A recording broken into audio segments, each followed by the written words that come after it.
Bonjour à tous, donc je vous retrouve aujourd'hui dans une nouvelle vidéo pour réaliser la suite et la fin de notre attrape-rêve mandala. Donc voilà, donc si cette idée vous intéresse, ne bougez pas.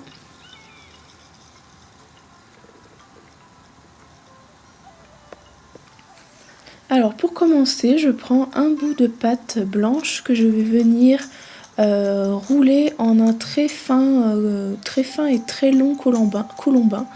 Donc il faut qu'il soit fin mais pas trop, hein, c'est relatif quand je dis fin. Donc on le roule et ensuite vous allez avoir besoin d'un saladier comme ceci qui fasse un diamètre inférieur au diamètre de votre partie centrale contenant le mandala.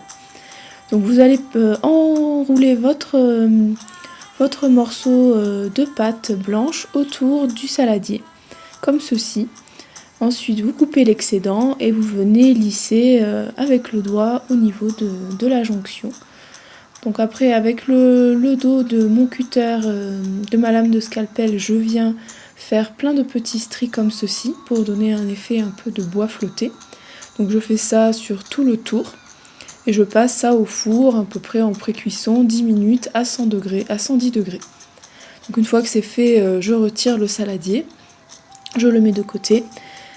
Et voici ce que ça donne pour l'instant.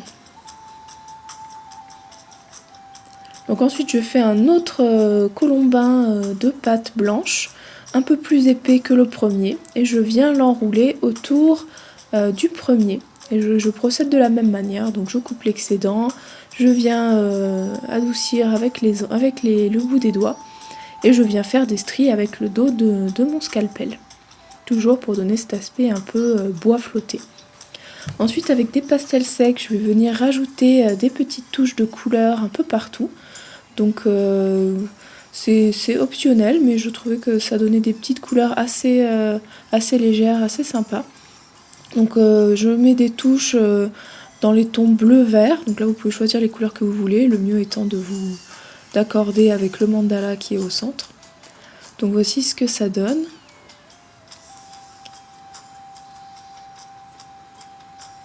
Donc ensuite je prends cette pâte qui est une couleur chocolat me semble-t-il et je vais venir rouler un fin colombin une fois de plus que je viens aplatir avec mon scalpel. Donc là moi je le fais avec mon scalpel mais vous pouvez le faire avec un rouleau, hein. Et avec le dos de ma lame je fais de nouveau des petites stries pour donner cet aspect de bois.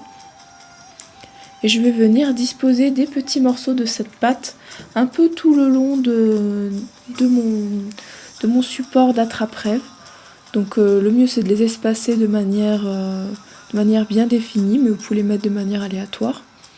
Et ensuite on vient bien le sceller avec un outil en silicone et le bout des doigts.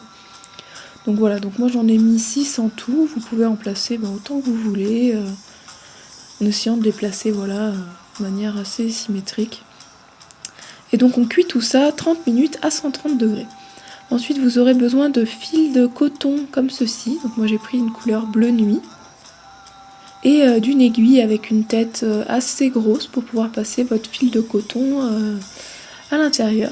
Donc j'ai coupé un fil de coton d'à peu près 1 mètre, et je passe mon fil de coton à l'intérieur de ma tête d'aiguille, et je mets ça de côté pour l'instant, parce qu'on va venir avec un crayon, on va venir placer le mandala au centre et il ne faut plus qu'il bouge. Et ensuite on vient faire des points comme ceci. On forme un triangle en fait entre 2 points du mandala. Et on va venir placer un point en face. Donc ça va nous permettre de passer le fil. Et c'est important de ne plus bouger le mandala. Comme ça on aura des points qui seront bien espacés. Et on vient le percer avec un outil à percer, donc on perce tous nos points tout autour. Donc voilà ce que ça donne. Ensuite on vient passer l'aiguille, donc d'abord dans le mandala, puis ensuite dans le tour en fimo. Donc pour cette étape-là, il faut bien placer le mandala au centre, le tenir, parce que sinon il va pas être bien centré. Donc c'est un peu compliqué au début, puis une fois qu'on a fait 2-3 points, c'est plus simple. Et une fois qu'on a fait tout le tour, et bien on fait un nœud tout simplement.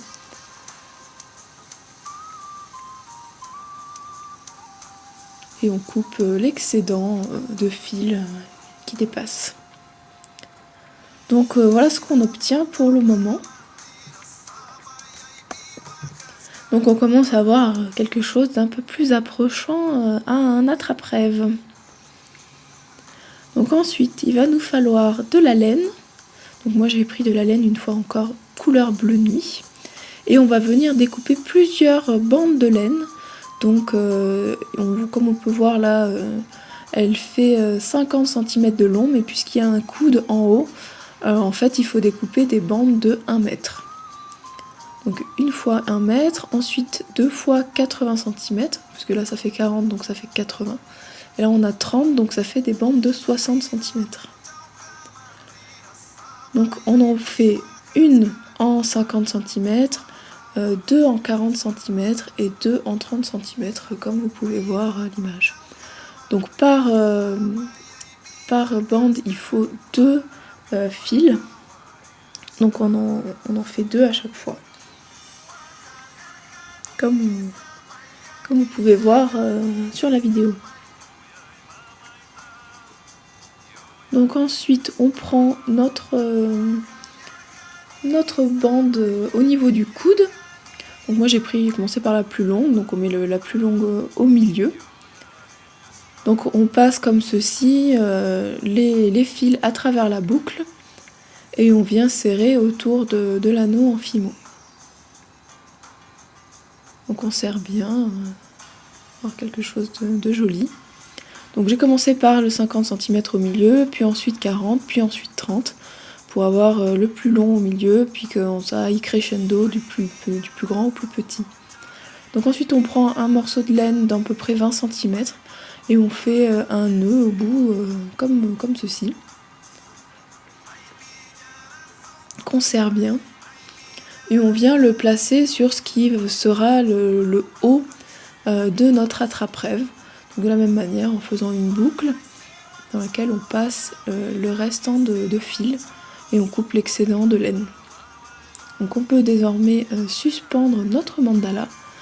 Donc vous pouvez très bien décider de le laisser tel quel, ou alors comme moi mettre des perles au bout. Donc voilà, donc des perles, moi mes perles elles sont en fimo, si jamais elles vous intéressent, n'hésitez pas à me le dire en commentaire, je vous ferai un petit tutoriel. Donc cette vidéo touche à sa fin, j'espère qu'elle vous aura plu. Je vous fais plein de gros bisous et je vous dis à bientôt dans une nouvelle vidéo.